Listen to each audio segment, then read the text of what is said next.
18 اگست 2023 کا عظیم الشان یہ خطبہ جمعہ، جس میں آپ کے سامنے اس بات کی وضاحت کر دینا چاہتا ہوں گستاخ صحابہ کو اللہ نے دنیا میں کن کن سزاؤں میں مبتلا کیا۔ رسول معظم علیہ السلام کی حدیثیں اور وہ واقعات جن میں گستاخ اصحاب کا انجام، وہ واقعات صحیح بخاری سے اور دیگر کتب سے آپ کے سامنے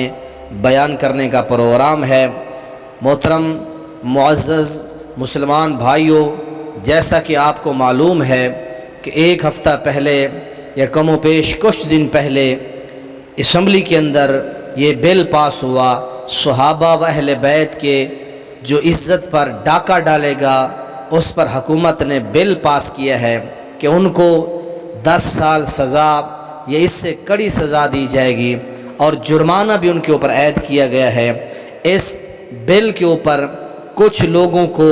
انتہائی غصہ ہے کہ ایسا بل پاس کیوں ہوا، اور ان لوگوں نے چند دن ہی پہلے اسلامیہ جمہوریہ پاکستان کے دارالخلافہ اسلام آباد کے اندر کانفرنس منعقد کی، اور جس میں انہوں نے کہا کہ ہم اس بل کی تردید کرتے ہیں۔ ان کے دلوں میں یہ تکلیف ہے، ان لوگوں کو یہ چبھن ہے، اور وہ تکلیف محسوس کر رہے ہیں کہ ان مقدس ہستیوں کے تحفظ کا یہ بل کیوں پاس ہوا۔ تو میرے بھائیوں،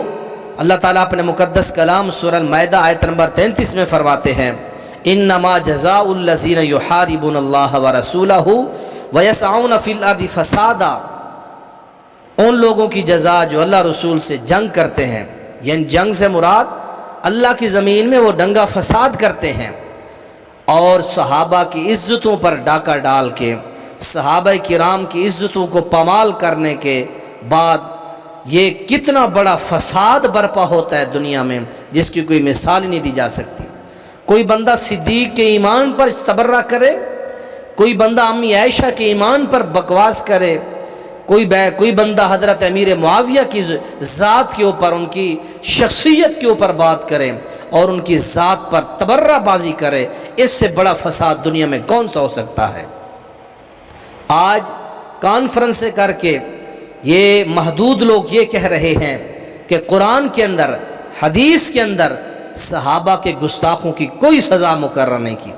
اللہ کہتا ہے جو زمین میں فساد کریں ان کو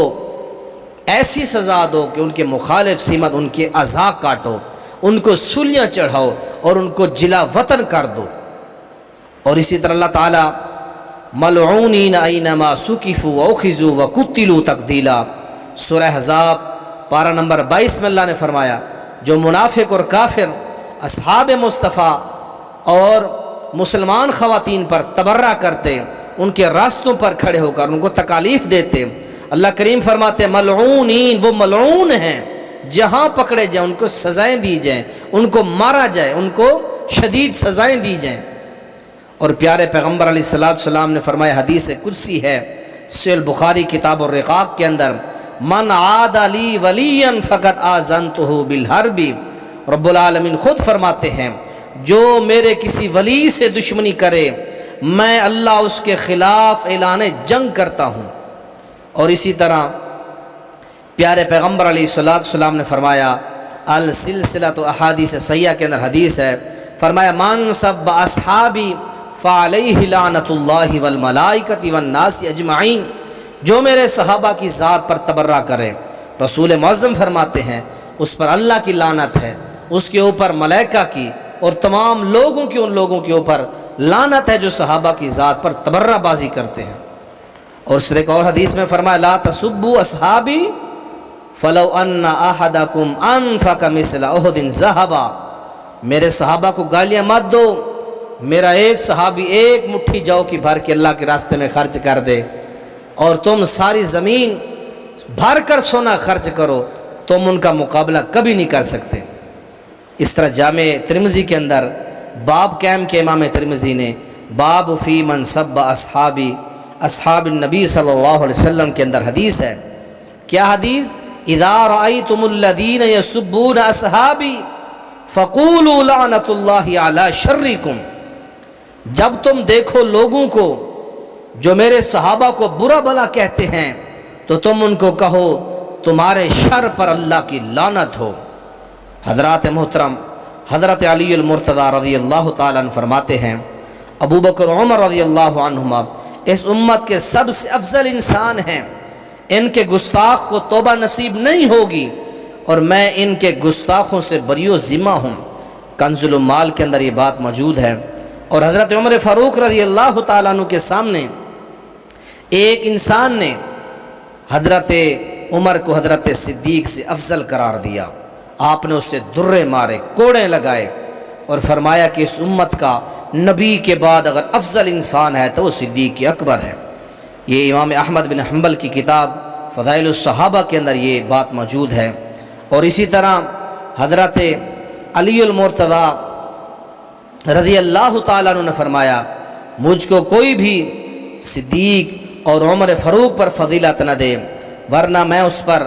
افتراء یعنی جھوٹ کی حد اس بندے کے اوپر نافذ کروں جو مجھے نبی کے ان 2 وزیروں سے افضل قرار دے۔ یہ بھی امام احمد بن حنبل رحمہ اللہ کی کتاب فضائل الصحابہ کے اندر یہ بھی آپ کا واقعہ موجود ہے۔ یاد رکھیں جو لوگ صحابہ کی گستاخیاں کرتے ہیں وہ لوگ خاتمہ بالخیر سے محروم ہوتے ہیں۔ علامہ جلال الدین سیوطی رحمۃ اللہ علیہ نے ایک واقعہ اپنی کتاب میں لکھا ہے۔ وہ کیا لکھتے ہیں؟ ایک آدمی کی جب موت کا وقت آیا اسے کہا گیا لا الہ الا اللہ کہو، اس نے کہا میں نہیں کہہ پا رہا کیونکہ میں ایسے لوگوں کے ساتھ رہتا تھا، میری ایسی لوگوں سے دوستی تھی، یارانے تھے جو مجھے حکم دیتے تھے ابو بکر و عمر کو گالیاں بکو، میں گالیاں بکتا تھا، آج مجھ سے کلمہ طیبہ نہیں پڑھا جا رہا، یعنی آج مجھے کلمہ اللہ نے نہیں نصیب کیا۔ شرح الصدور فی احوال موتى والقبور کے صفحہ 38 جو ہے اس کے اوپر یہ بات موجود ہے۔ اور اسی طرح نمبر 2